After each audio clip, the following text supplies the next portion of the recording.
Hello, and welcome back to Cape Corner, where we explore the history, story, and cultural impact of a different character or group every episode. I'm Blue, and I'll be your host as we take this journey together. Last week I talked about the sworn enemy of the hand, the Iron Fist, but today I'll transition from that into the sworn enemy, or should I say enemies, of the foot, a group that originally started off as a parody of the hand. For indeed, this entire series started as a parody, and became one of the greatest comics and cartoon properties of the 80s and 90s, which endures to this day. They're mean and green, they kick some serious shell, and they're always down for a good fight, followed up by copious amounts of pizza to celebrate. Today, we'll talk about 4 incredible wonders of genetic augmentation. One leads, one does machines, one is cool but rude, and one is a party dude. Today, we talk about the Teenage Mutant Ninja Turtles. Eastman and Laird, a pair of names that would forever change the face of Western fiction in the 80s, bringing absurdity and parody into popularity, long before the rise of figures like Deadpool. Kevin Eastman and Peter Laird were spending a casual evening together in 1984, brainstorming and mostly just chilling out and watching bad TV. Eastman sketched a humorous drawing of 4 large humanoid turtles with ninja weaponry, just for laughs. From there, they would use money from a tax refund, as well as a loan from Eastman's uncle, to self-publish a single-issue comic meant to parody some of the most popular properties at the time, like Daredevil, New Mutants, Cerberus, and Ronin. The comic was published by Mirage Studios, and actually saw the Turtles' main archenemy, the Shredder, killed in the single issue, never meant to return. Kinda similar to the original plans for the Joker in that way. The TMNT would begin to rise towards the mainstream when a licensing agent, Mark Friedman, sought out Eastman and Laird to propose wider merchandising opportunities. They began selling figurines and action figures of the characters, before moving on to begin the development of the 80s cartoon. While the original comic had the Turtles in black and white, as the entire thing was a black and white comic a la Sin City, and it would later explain that they all wore matching red bandana masks, as well as delivering a very dark and morbid tone, like a sort of a thriller noir. The cartoon would change things to be more kid-friendly, lighthearted, and give the 4 brothers unique colors and individual personalities more clearly defined. Because, for the most part, in the original comic, they were all just, we've gotta kill this enemy, brother. Yeah, you're right, brother. They were all very gritty, you know. It was the character that they were poking fun at, that they were portraying, the overly gritty, action hero sort of thing. Now, this episode will be a bit more scattershot because there is a multiverse of the Turtles with different interpretations of characters, events, and details. It's usually tied together by a few constants. I'll try my best to keep things sorted by continuity as I talk about the series. I might bounce back and forth, randomly pop in well, in this version, this is actually what happened. I'll do my best, but please bear with me. To help, I will mostly cover facets from the 80s cartoon and the 2003 series, as well as like the live-action movies of the 90s. See, the 2003 series is my personal main point of reference, and it's a fantastic series, the best in my stellar opinion. But it also has a lot of commonalities with the original comic, so whenever I'm talking about the 2003 series, a lot of what I say applies to the original canon. So this will mainly be split into 80s kid-friendly camp version or more serious canon. The meat and potatoes of their origin is like this. There's a corporation called the Techno-Cosmic Research Institute, or TCRI. There's another version where it's TGRI, but it's just one of those different things. This company would use alien technology it discovered, or in some versions, pioneered, uh, due to shenanigans that I may or may not touch on later. Um, but it would use this technology and these chemicals to create an advanced mutagenic formula. Pardon me. One where any living being exposed to it would take on properties of the last creature it touched, forming a sort of hybrid.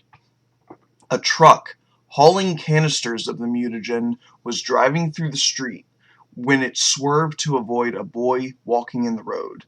The boy had a small tank, like a terrarium, with 4 baby turtles he had just bought as pets, all of which he had touched previously. In the shock of almost being hit by the vehicle, he dropped the tank and it shattered, sending the 4 turtles falling into the sewer, with a canister of the mutagenic ooze flying out of the back of the truck and breaking atop them. In the sewer, there was a rat, who was previously the pet of one of the greatest martial arts masters in the world, Hamato Yoshi. Yoshi was a staunch enemy of the Foot Clan, and he was murdered by their leader, the Shredder. Prior to his demise, the rat had watched Yoshi practice martial arts every day, and while its rodent brain couldn't fully comprehend them, it did memorize the patterns of movement. The rat would see the 4 turtles covered in ooze, and take on a sort of parental role to protect them. In a matter of days, the 5 creatures grew larger, becoming more human-like, standing on their hind legs and developing intelligence. The rat decided to name himself Splinter, and he was now gifted with the intellect to put his martial arts knowledge to good use. Splinter raised the 4 turtle brothers as his own sons, training them in the art of ninjutsu and stealth, and used a book he found in the sewer about Renaissance artists to give them names. Leonardo would become the leader of the team. He wears a blue mask and uses twin... Everyone and everything calls them katanas, but they're not. They're ninjatos. They're straight blades as opposed to curved. Regardless, he uses 2 swords. He is fiercely loyal to Splinter. He has a dedication to perfecting the art of ninjutsu, and he has a need for recognition and validation. He does have a darker anger to him that pops up every once in a while, and it often causes him to clash with Raphael. Raph wears red and uses twin sais, short-range stabbing weapons, especially well-suited to breaking and shattering blades, derived from garden tools. Fun fact, ninja in the real world actually stemmed from farmers who were oppressed by the samurai, so they used whatever they had on hand as weapons. The original reason they're so renowned for stealth and deception is because they had to get tricky, because their weaponry was just not well suited. It wasn't as strong as what the samurai had. It wasn't as effective, so they had to get clever, making any things from black eggs, which when you throw them they were full of shrapnel or pepper, or using their gardening tools in clever ways to create new kinds of weapons.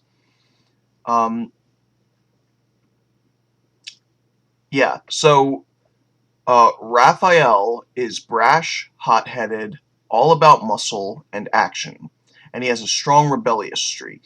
He detests Leo's constant need to impress Splinter or ask for permission to do things, and his holier-than-thou attitude, since Leo is kind of the best fighter of the group, so a lot of times he criticizes his brothers. So in turn, Leo hates how Raph constantly ignores his orders or purposefully makes things worse just because he doesn't want Leo getting credit. He doesn't like to follow Leo's plan because he doesn't like being told what to do by the Boy Scout, so the two often have to be separated and calmed down by their other brothers. Michelangelo is the fun-loving, immature bro of the bunch. He likes comic books, superheroes, skateboarding, pizza, and gets the most excited about all the cool, crazy shit they see on their adventures. He is definitely, if If Leo is the one that embodies the ninja of the Teenage Mutant Ninja Turtles, Mikey is the one that embodies the teenage part the most. Um, he wears an orange mask and uses twin nunchaku, or nunchucks. He can be a bit more cowardly than the others, but sometimes that actually offers a voice of reason when the group is in over their heads, since the competitive Leo and Raph would rush in headfirst to try and one-up each other, and the fourth bro would be too intrigued and curious by what's going on, were it not for Mikey's ability to snap them back to reality, with a simple dose of, oh my god, guys, we need to get out of here. Speaking of the fourth brother, that is Donatello, who wears a purple mask and uses a bow staff, a simple weapon with reach and versatility. Donnie is a genius, a true mechanical savant, and is single-handedly responsible for the family having a fantastic standard of living despite being stuck in a sewer. Seriously, the guy is like MacGyver on steroids. He takes random garbage and turns it into a device that can pirate TV signals, or a microwave for food, or whatever. He manages to take a crappy old husk of a truck and turns it into a bona fide tank on wheels, equipped with missiles, trackers, radio transceivers, net cannons, jet boosters, all sorts of stuff. It's like a big, ugly green version of the Batmobile. Anytime they're in a situation where skill and strength isn't doing the job, they can count on Donatello to offer an alternative solution. The Turtles would be exposed to the surface world thanks largely to their encounter with April O'Neil. Many know her as an intrepid reporter in a sexy, figure-hugging yellow jumpsuit with a zipper pulled far enough down for copious amounts of cleavage. And you know what, that version is valid. But in the 2003 series and in the comics, she's actually a former lab assistant to Baxter Stockman, who is a mad genius scientist. Stockman works under the foot, often advancing Shredder's technological capabilities, such as stealth units for his army or even fully robotic ninjas. April becomes a confidant for the Turtles, often helping them in any way she can on their missions. She may not be a ninja, she may not have crazy fighting capabilities, but she is a human, and that means she can more easily get into places that they can't. They would also encounter the vigilante, Casey Jones, who has a beef with the Purple Dragons, which is a gang that itself has ties to the Foot. Jones wears a hockey mask and uses a golf bag on his back to carry in sports equipment like baseball bats, hockey sticks, and golf clubs to use as weapons. These allies would work together with the Turtles in order to take on the Shredder and his Foot Clan, who sort of ties all of these factions together. And here is where I will begin to touch on some of the differences in the stories in more detail. For starters, in the 80s cartoon, Splinter is Hamato Yoshi, who turned into a rat, rather than Yoshi's pet rat, who turned humanoid. Baxter Stockman was turned into a white guy who would later become genetically spliced with a fly, rather than a black guy who Shredder gradually dismantles over the course of the series as punishment for repeated failures, to become more and more cybernetic as time goes on. Perhaps the biggest difference is the origin of Shredder and the identity of a related alien being. You see, in the 80s cartoon, Shredder is a man. An imposing man with sharp samurai-inspired armor and a claw weapon mounted to the back of his hand, but a man nonetheless. He's allied with Krang, a strange, slug-like pink alien from Dimension X, who often makes up for his limited size and mobility by wearing a human-shaped exosuit, which he pilots from the stomach area. However, in the original canon of the series, the slug-like alien is the Shredder.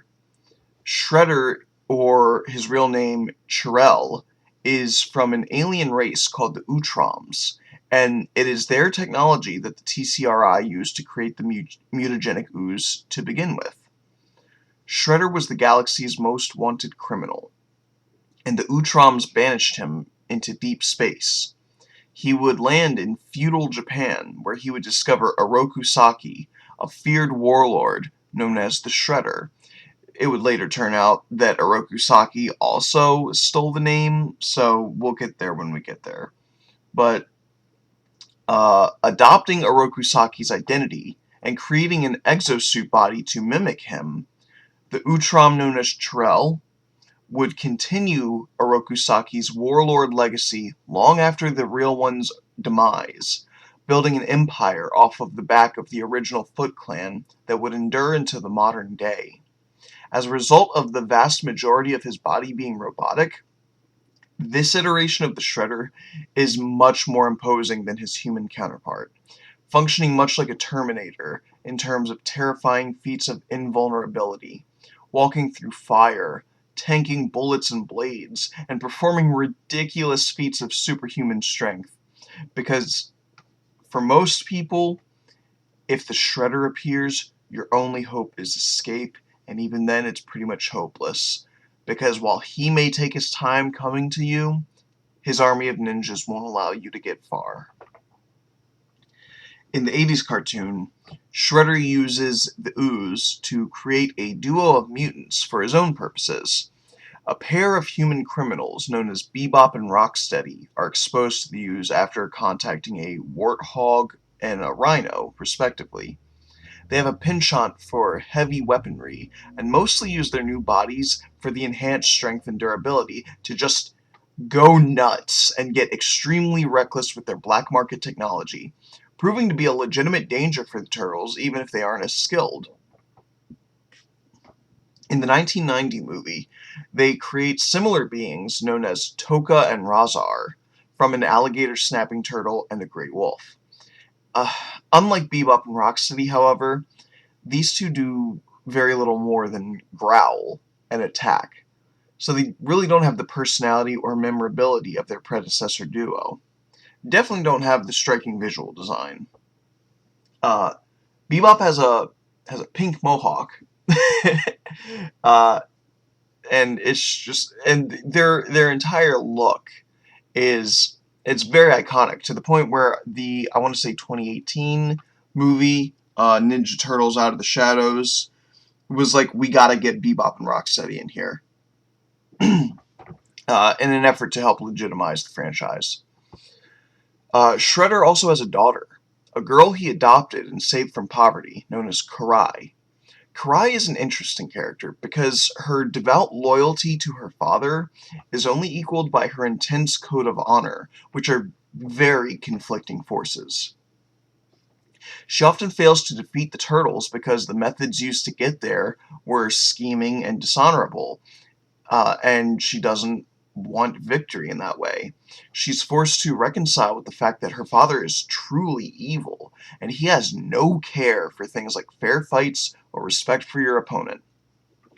Ultimately, this leads her to be split between Shredder and Leonardo, who she regularly battles and admires for his own code of ethics. She becomes a sort of anti-hero ally, and when Shredder eventually falls, she takes up the mantle of the Shredder, leading the Foot Clan in a new era of honor. But if you thought the Turtles' adventures were limited to Earth, you'd be wrong. They also get sent to deep space, where they become embroiled in a war between the alien factions of the Triceratons, which are a race of bipedal Triceratops, and the Federation, a militaristic group of human-looking aliens. I don't know what it is about some of these alien species that they always turn out exactly like humans. Kryptonians are the same thing. Viltrumites from Invincible. Like, it just seems like a bunch of aliens wind up becoming humans, and while that might be a commentary on humanity being the ultimate endpoint of evolution, we're dumb, so I doubt that that's actually the case. The two factions of the Triceratons and the Federation are after Professor Honeycutt, a scientist who wound up with his mind inside the body of a robot due to shenanigans. The professor developed plans for a teleportal, which would give an entire platoon of an army the ability to warp in anywhere in the known universe. Obviously, the ability to suddenly have a squad drop in on your enemy during, like, bath time or whatever is invaluable, so the turtles find themselves protecting the professor from two ravenous and bloodthirsty forces. They want to stop at nothing to get that professor and get that teleportal so that they can beat the other side. As a fun aside, the Triceratons are actually Mirage's comics' oldest creation, predating the TMNT. They're almost something of like a mascot figure for them. All of these stories are fun and intense in their own right, but my personal favorite comes from Turtles Forever, a direct-to-video movie. In this story, the main characters are the Turtles from the 2003 series, who have already been on incredible journeys.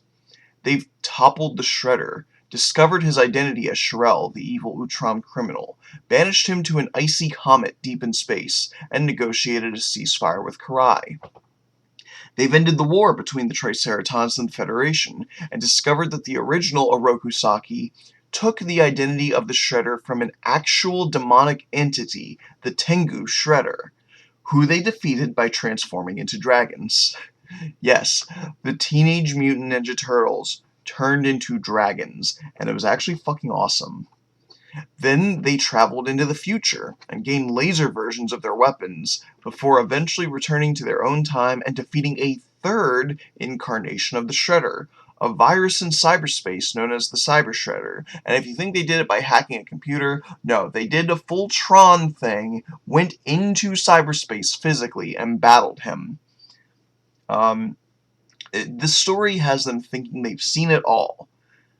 Until, over in the 80s Turtle world, a battle with Krang's dimension-hopping technology and Shredder's fortress known as the Technodrome causes an accident occur, and the much more kid-friendly catchphrase-equipped Turtles wind up meeting their 2003 counterparts. It's funny because Mikey actually really winds up liking them because, they're cracking jokes and they're looking into dead space to, look directly into the camera and make comments at the audience, which confuses the more grounded 2003 characters. And Mikey just thinks they're great. And it's not until, like, Splinter is in danger, and they keep just making wisecracks and making weird puns and acting like goofy kids' cartoon characters, that Mikey finally snaps and is like, okay, you guys are joking way too much. I like a good time. You need to get serious. Hun, the leader of the Purple Dragons, and former goon for Shredder, the Utrom one, I know, it's hard to keep track now, winds up getting splashed with the ooze during a battle with his hated enemies, the Turtles, causing himself to become a turtle hybrid, infuriating him. Krang and the human Shredder manage to track Chirel with the help of Karai and return him to Earth with a brand new armored body to inhabit. Human Shredder was thinking, hey, there's two teams of turtles. Maybe two Shredders teaming up will be able to take them out. Things don't quite go to his plan. See, at this point, Chirel is rightfully pissed. Tengu Shredder, Cyber Shredder, Human Shredder, who's kind of a pussy because this is a lot more gritty than his usual 80s Saturday morning cartoon hijinks. No, Chirel is out to prove that he is the one true Shredder. So he decides to go to the source of all of their realities and kill the original Turtles. So that, in turn, that would kill every Teenage Mutant Ninja Turtle in every alternative story or timeline. The 8 Turtles follow him into the black and white Eastman and Laird comic, and have a climactic showdown also involving the 4 original Turtles as well. It's nuts. I love it. I highly recommend you check it out. In terms of cultural impact, the Turtles were unstoppable juggernauts in the nerd culture of the 80s to 2000s, and they still have a strong following today. They've had 4 animated series, as well as a live-action series where they introduced a 5th turtle named Venus de Milo. Venus wore an aqua or cyan-colored mask, which was braided in the back to look like a ponytail, and she uses magic, mostly. Though, thanks to an action figure, she is also associated with Tessin, or war fans, as her signature weapon. And if you don't know what war fans are, the Warriors of Kyoshi in Avatar The Last Airbender, or Kitana from Mortal Kombat, they use war fans. Um, Metal fans that can be used as projectiles or slicing weapons, basically. The Turtles also had a trilogy of live-action movies in the 90s, followed by a 2007 CGI movie. Then there were the two Michael Bay movies in the 2010s, which were Michael Bay movies. There have also been several stage tours, including a bizarre music tour where the Turtles have their own band. Like, each one plays an instrument and they would sing songs live on stage.